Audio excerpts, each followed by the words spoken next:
different items here, but same advice. Same advice. Same advice. And for those that I wasn't clear on the first video. Well, I don't think we even mentioned it. No, exactly. So what I was trying to say. Yeah.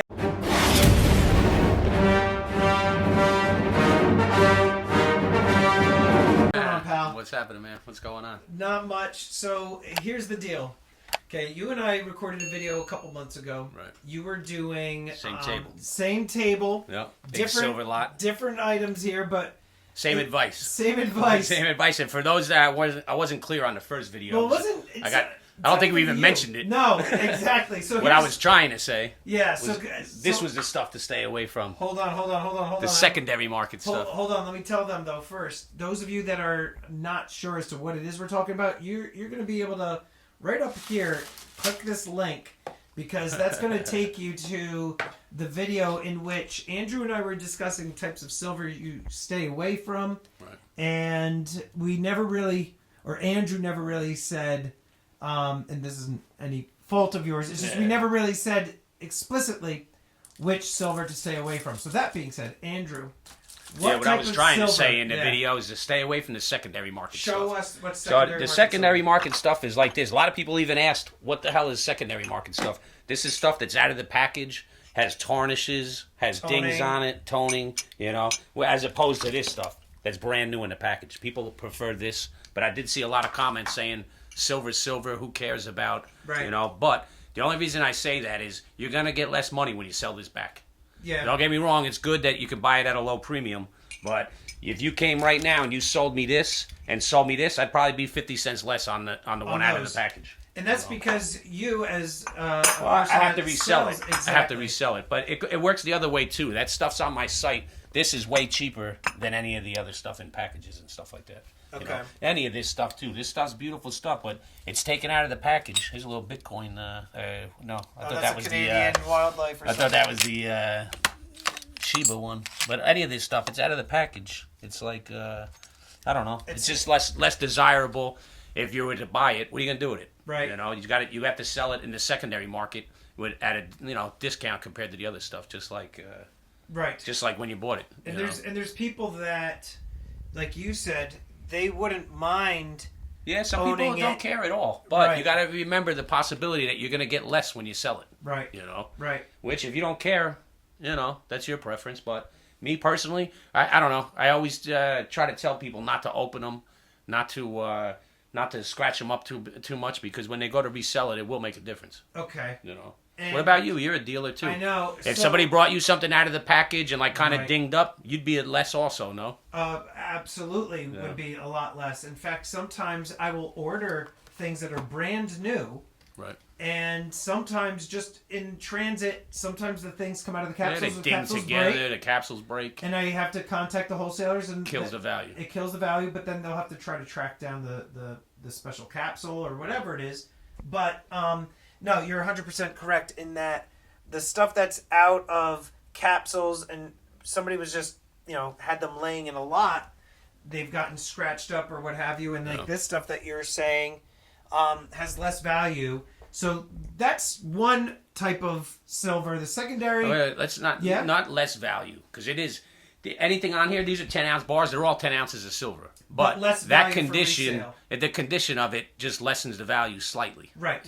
Right. It's still 10 ounces of silver, don't get me wrong. But yep, but as somebody that's looking to resell it, even the people that would buy it, right, they also have to keep in mind when they go to resell it, they have to find other like-minded people who don't care. They just who don't mind having secondary market stuff and who will pay, So secondary market stuff, Andrew's like, be a little weary. Yeah, I always kind of tell people to shy away from that stuff. Unless you're a buyer, you got all kind of silver. It doesn't matter, you know what I mean? But to someone new starting off, I definitely wouldn't recommend secondary market stuff. Now, there's another type of silver in which you do sell a little bit of, but you and I kind of see these things differently, and that's the collectible silver. Would you tell people... Stay away from that stuff. Stay away from that stuff, too, he's saying. Why is that? Even this stuff. The collectible stuff's just high premium. I don't know. I always like to stay close to spot price or whatever you can get closest. But this is another thing, too. We talked about buying the jewelry and stuff with silver. Don't get me wrong, there's silver, too. But silver has flatware This stuff's beautiful. Yeah. Is that like your chamber pot? Do you use that to go to the bathroom? I'm gonna eat cereal out of that. Eat cereal out of that. But a lot of this stuff's beautiful, and I usually sell it $1 over melt. It's the same thing. It's just as cheap as buying any of this stuff right now. Now this stuff you'll send. This gets off melted to the into a refiner block, just like this. But don't get me wrong, I do sell it. I have people that reach out and want, somebody asked me these silver cups. Well, you had some really cool pieces. I would say a couple months ago. It was like a whole. Look at that. A candle scones. Oh. You're like, look at fancy Look at Stormy, man. He knows. You had like these really cool cups. They were like silver cups of like dragons or something on the bottom. You remember? Yeah, and like you and your dad. Like, I think your dad decided to keep some. Yeah, there's a couple. This desk stays like this. I let all this stuff pile up, and like I just let people dig in it. I let other people. There you go, Stormy. I let other people buy out of urn? it. Yeah. Which is it? Good question. This could be both. both. Oh man, look at that. Is there actually powder in there? Oh jeez. Is that from the same person, the gold teeth that you had that one time? Yeah, no. Check this out.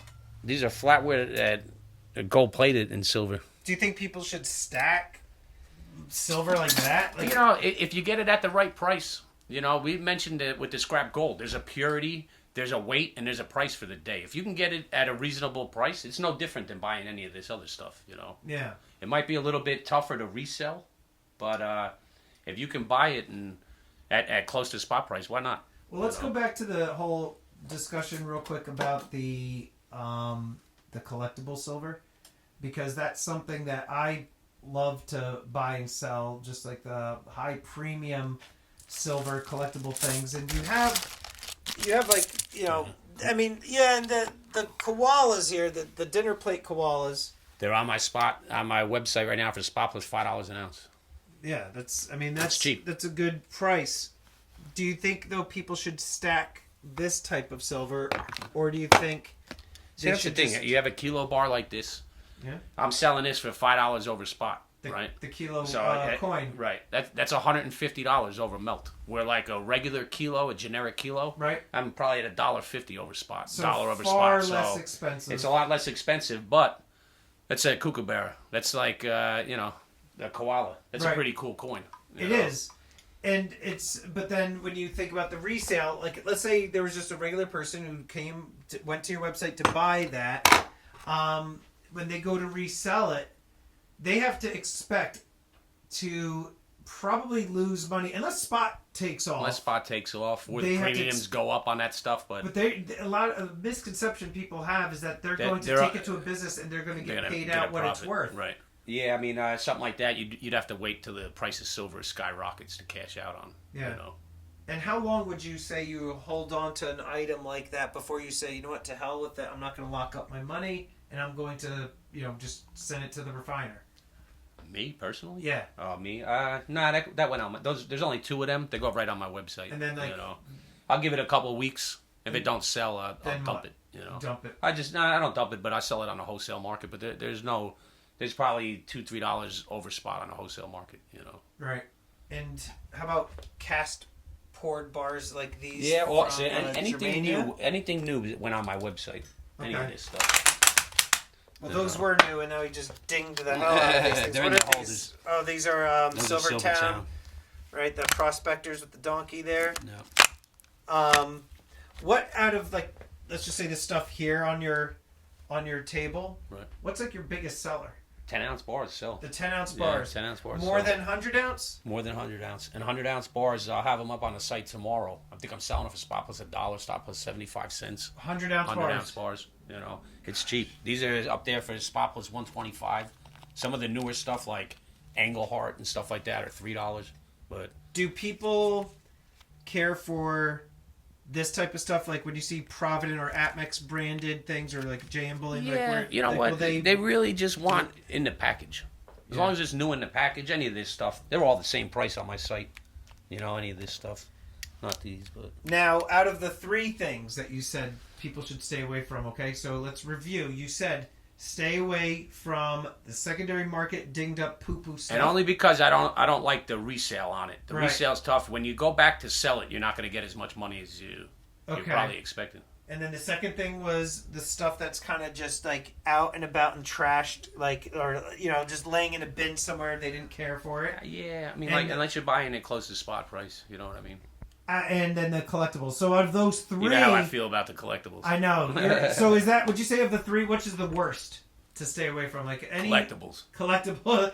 That's the stuff that I dabble in, and I think it's awesome. And then, all right, so.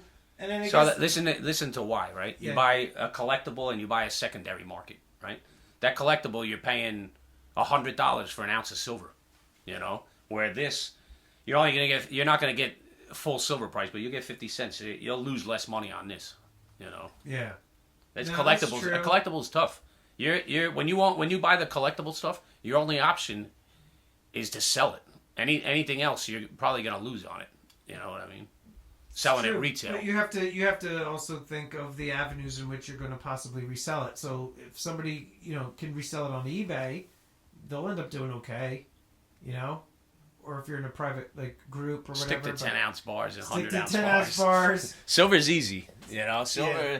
10-ounce bars, 100-ounce bars is the easiest way in the game, And thoughts on the junk silver? Junk silver's good. These are Morgan dollars, peace dollars. This is a bag of halves. Do you typically sell this on the site or not? as Nah, much? you know what? Anything that I have to debate, like the condition, Yeah. Morgan dollars, pre-33 gold. I only sell that stuff if it's graded. The raw stuff I kind of deal on a wholesale market. Got it. Well, Last thing I want to do is sell. Yeah. Like Morgan dollars, and they'd say, "Oh, it's not this grade." It's Right. it's always an issue in the condition. Yeah. Well, guys, you got to check out Andrew's site. Tons up there today. All this stuff's on there. Bayshore Bullion Exchange.com. BayshoreBullionExchange.com. And you know what, guys, check out my site for the collectible stuff that Andrew is not a fan of. EmpirePreciousMetals.com, and I think our next video we're going to talk about gold. Let's do it. All right.